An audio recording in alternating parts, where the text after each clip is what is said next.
how to structure a date and be good on a date so it actually turns into something where somebody wants to see you again or actually turns into attraction. The best dates are multi-part. So you don't just go on one date, but you go on 3 or more dates. That's why it's totally fine to invite 4, 5, 6 people on your first date, because then you can just go on the second date with the person you want to go on the same night.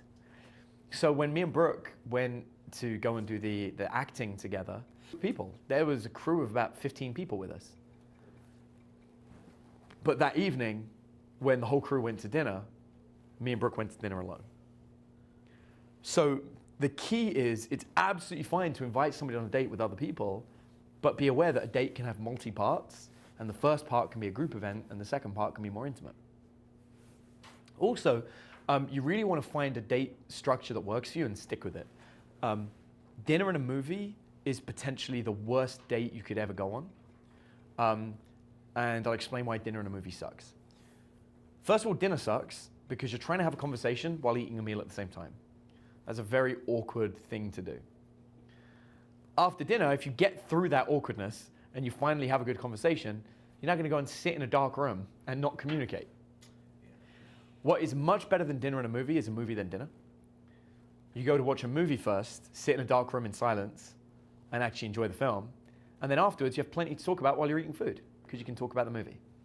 So movie and dinner is much better than dinner and a movie. However, going on beyond that, there are much better dates than that at all. The kind of dates you go on as a teenager are the best. So mini golf, laser tag, go-karting, these are better dates. And again, very easy to invite multiple people to, which makes somebody feel more comfortable coming with you. If I invite 4 people that I meet, all people that I'm potentially interested in dating, to go to mini golf, laser tag, and then grab a meal, that's going to be a really good, fun event. And then if during that fun event, there's one particular I like and I spend more time with them and we're a little bit more physically into each other, then after dinner, I can say to everybody, all right, guys, I think I'm going to bounce, and I can look at the person that I like, and I can be like, but on the way home, I'm a dessert from my favorite dessert place. Do you want to come with me? So I say it to the one that I've been getting on with, and it lets me pull her out from the rest of the group. One of my favorite dates I used to do would be a group event somewhere, and I used to ride a motorcycle, and I have 2 helmets on purpose. And whenever I went anywhere, I carried a spare helmet with me. And I would go on a date with a group of people, and then we would go to the next location, and I would say to the girl that I liked, I'm going to ride my bike. Could you come and keep me company? And then I'd have the girl riding my bike, putting her arms around me as we drive, which gives me a ton. We're basically hugging through the entire ride, but it makes them feel really close and really warm with me. And then when we arrive, me and them naturally bond. And it becomes very natural for me to drive them around because that's the person I was driving earlier. And then at the end of the night, it makes sense for me to drive her home, and then it makes it a lot easier to get back to her place. Cool? So the best dates are multi-part and are active, and you're doing something that people enjoy. And remember, the best dates are the things you did as teenagers.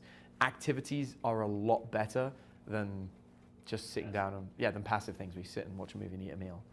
So Sam, for you, it's going to be things like music concerts are going to be great. Comedy shows are going to be good. You know, active things that are actually engaging rather than just sitting down in a movie theater. And I'm guessing movie theaters aren't the best dates for you anyway, because there's not that much visually going on that's going to be that interesting for you.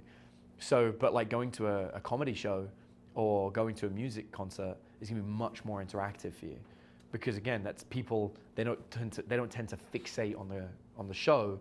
It's more about the environment and talking and hanging out. It's just something specific. Yeah. This has happened to me more than once, where and I've just had a history with this kind of thing, where I've done like an arcade, and I've always found that like air hockey was a good thing, you know, because like all the stuff. But I've found sometimes, and it's probably not because of the date, where I like get to there and it's just clear, like I feel like I'm just trying way too hard to make this fun, and it's just kind of sucking the energy out of it. Well, again, a part of it is you got to make sure it's something that they want. Okay. So if you take somebody to an arcade and they're not really into arcades and games, they're going to have a shit time. And that's because you failed to identify what they wanted to do. And so they probably just like humored you or whatever. Right. You want to take them to what they want. Like, Eve will have fun at an arcade, but Eve will have more fun at a comedy show. Okay. Brooke will have fun at a comedy show, but Brooke will have more fun at an arcade. Okay. So you identify what they want and take them to where they want to go.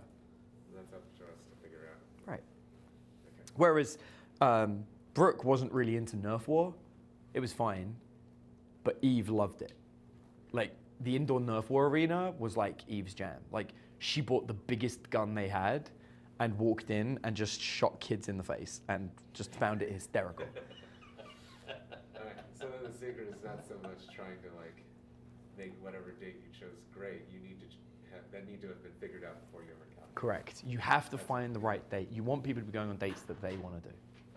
You Get You it? just got to get curious about people. Right. And that goes back to having good conversation earlier. Yeah. And now you've got a reason to have good conversation, and you've got to find their hobbies, ambitions, and We need aims. to figure that out so that Bingo. It's like, why is this air hockey not any fun right now? Remember when I said that it's like a web? It's a web. It's not A to B. Everything makes sense. When you do it right, it all makes sense. You're taking them to the location they want to go to hang out with other people so they don't feel awkward. It doesn't feel like a date. And you're having fun with them and they're enjoying it. And then they're getting hungry because they're working up an appetite. And then when you naturally invite them for just the two of you to go and eat food. Got it? Yeah. Just Good. get good at this. Yeah. Good. Listening. Paying attention, being thoughtful, goes back to the 10 qualities. Yes. You got it. All fits together. All right. So sexual. Get making things sexual. The key to being sexual is to be able to talk about sex without weirding people out.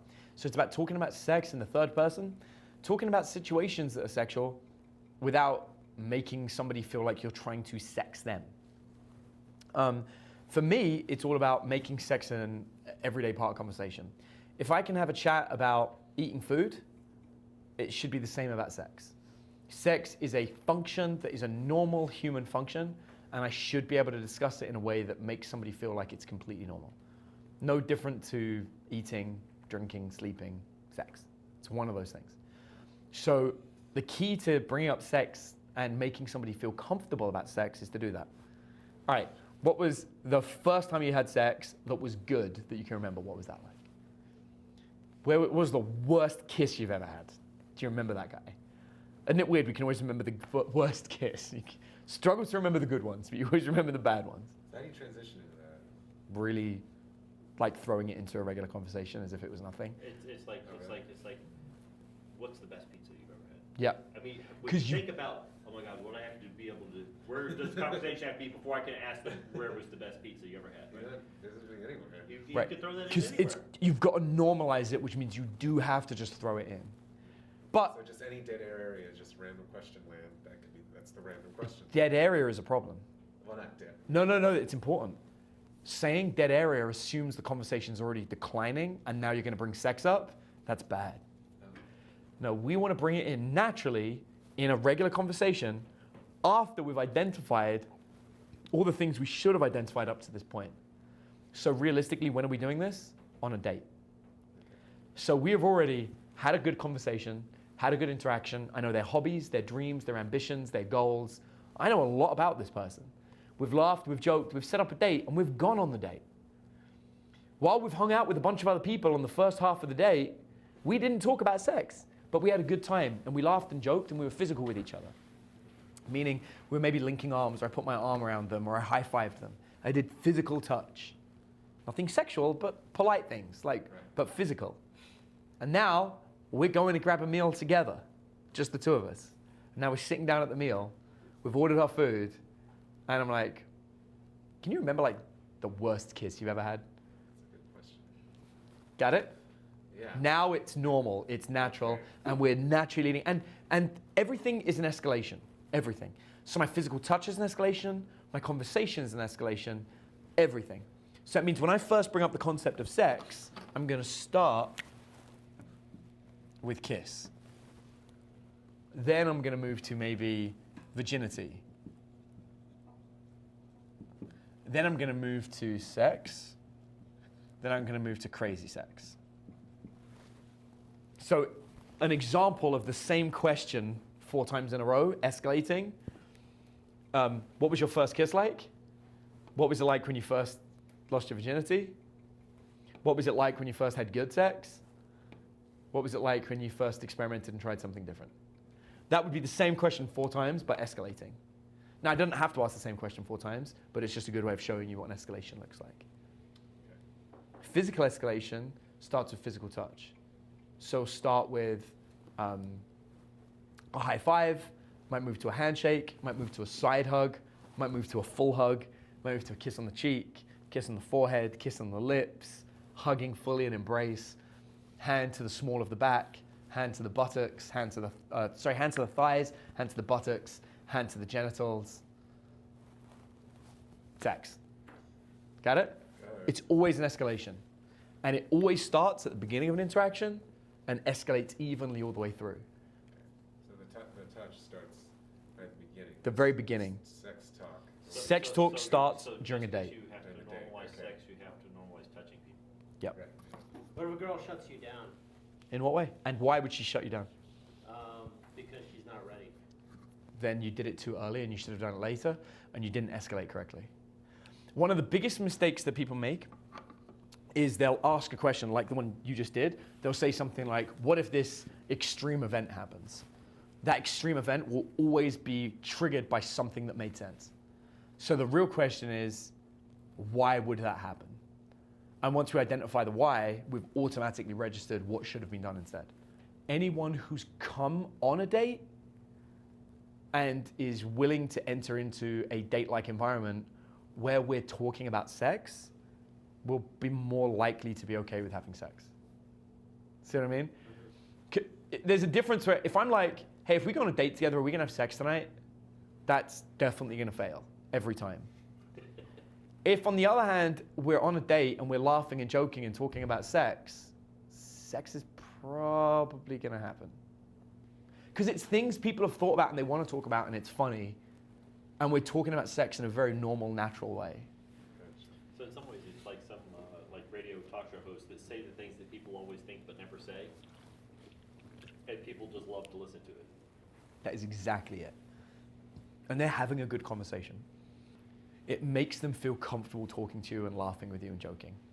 And that's what you're after.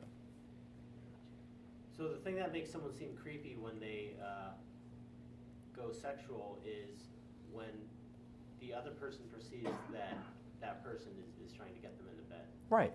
There's nothing attractive about someone who's needy for sex. It's not attractive if someone needs sex because it means no one wants to have sex with you.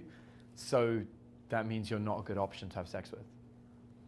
There's a great advert in the UK that I always think about when it comes to sex, and it's really hard to translate to people that don't know it, but it's basically for a like a dishwashing company, like that sells dishwashers. And it's this woman that goes into the store, and she's like, I want to have the best dishwasher you have. And he's like, well, the best dishwasher we have is the blah, blah, blah, blah, blah, 10,000, whatever the name of the company is. I don't remember the name of the company, I just remember the ad. And she's like, okay, tell me about it. And he's like, well, it has this feature, this feature, this feature, this feature, this feature, and it does this, and it does that. And she goes, this sounds amazing. She goes, I want it. And he goes, well, I'm sorry, you can't have it. And she said, what do you mean I can't have it? And she goes, Mrs. Jones bought the last one yesterday. And she's like, are you serious? And she's like, yeah. And she's like, well, how do I get another one? And they're like, well, you can't. We only sell this item, once every 3 months in our sale. You need to register to make sure you get it. And she goes, this is ridiculous. I can't believe it. Well, you're going to have to put me down for the next one then. And then the advert was like, make sure you register for the sale so you don't miss out, right? And it did this advert over and over again. And then one day they did the ad, and the woman goes in, and she's like, hi, I want the best refrigerator you have, same company. And they go, oh, the best one, it's the same company's ad. And they go, oh, the best refrigerator we have is blah, blah, blah, blah, blah, blah, blah. And they list everything that this refrigerator has. And she's like, oh, and I suppose Mrs. Jones has bought it. And she goes, actually, Mrs. Jones hasn't bought it because because such and such company only makes dishwashers and we don't sell refrigerators, so no, you can buy it. And she goes, I don't want it. If it's not good enough for Mrs. Jones, it's not good enough for me. And she walks off. And it's just this great run of ads, but it's a good way to think about when it comes to sex. If you are not having sex on a regular basis, people are not gonna wanna have sex with you because they're gonna think there's something wrong with you because no one wants to have sex with you. It's kind of a catch-22 then, right? It's a catch-22, except they only have to assume people are having sex with you. And they will assume people are having sex with you if you are not needy for sex. Here's the problem with putting someone on a pedestal, which a lot of people do. You're so beautiful, you're so wonderful, you're a goddess, you're this, you're that. The minute you put somebody up on a pedestal and make them feel special, they like that feeling, it feels good. But they know that when they look in the mirror, they see zits, their hair isn't done, they have bad breath in the morning. They know they're a regular human. But they like the idea that you think they're better than regular. So now they will never let you see them be regular. And because of that, you can't ever see them after sex. Therefore, you can't ever have sex with them. It's one of the fastest ways to ensure that you never have sex with somebody is to put them on a pedestal and look up to them and talk to them about how great they are. So what if you're in a conversation with a girl and just out of the blue she asks, when's the last time you had sex? I tell them the truth. If I had not had sex for a long time, Right. then I would say to them, a man never kisses and tells. And then I might even say to them, I say, genuinely, I'm fussy about who I have sex with. So like, when was the last time I was offered to have sex? I mean, I could have had sex last night. But I said no. I said, I'm waiting for someone cool. Like, I don't want to get married to that person. I don't want an exclusive relationship, but I want to have sex with someone that makes me laugh. I want to have sex with somebody that I think we're going to have a good interaction with afterwards, and we're going to go and, hang out and be cool friends. That would be something that I would have said back in the day. But I got good at dating about 12 years ago. And since then, I had a lot of sex. So, But if she asks you that question, that usually indicates that she's thinking about having sex. Mhm. It's usually a very good sign. A specific question. What about how do you get clear on married and poly situations? I try to not pressure somebody to tell me about their situation, but I tell them about mine. Okay. And I'm upfront with my situation. How do you deal with let's say, women that, because of conversation, that they have been way more sexually adventurous than, say, you have? The key is just be normal about it. Don't make a deal about, don't make it a thing.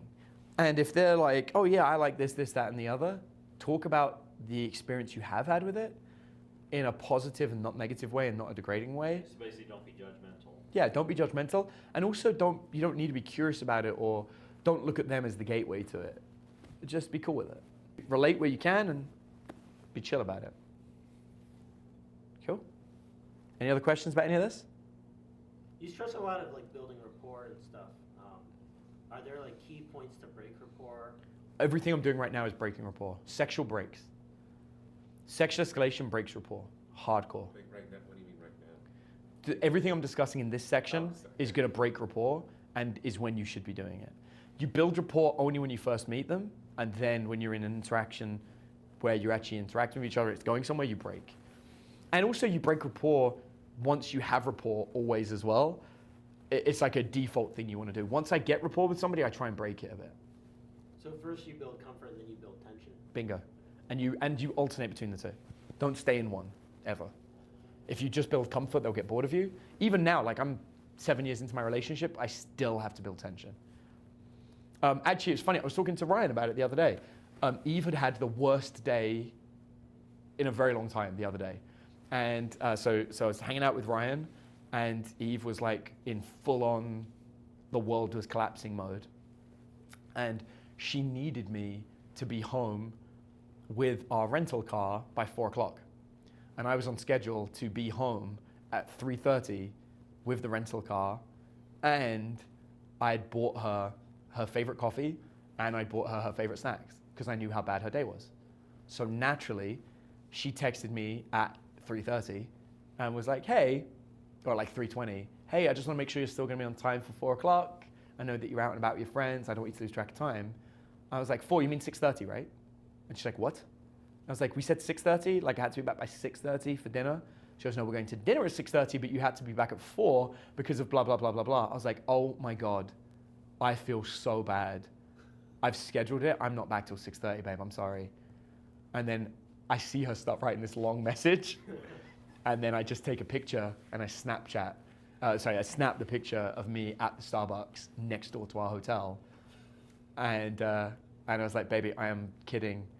I was like, I'm literally right next door. And she's like, holy shit, can you, I'm so happy. She's like, can you get me a Starbucks? And then I send her the picture. I've already bought her the Starbucks with all of her favorite food. And she's like, you already ordered that? I was like, yeah, babe. She was like, but I didn't ask for it yet. I'm like, I know. She's like, wait, so you were gonna be early with the car and you got my favorite Starbucks and you got everything. I didn't need to ask anything. I was like, right.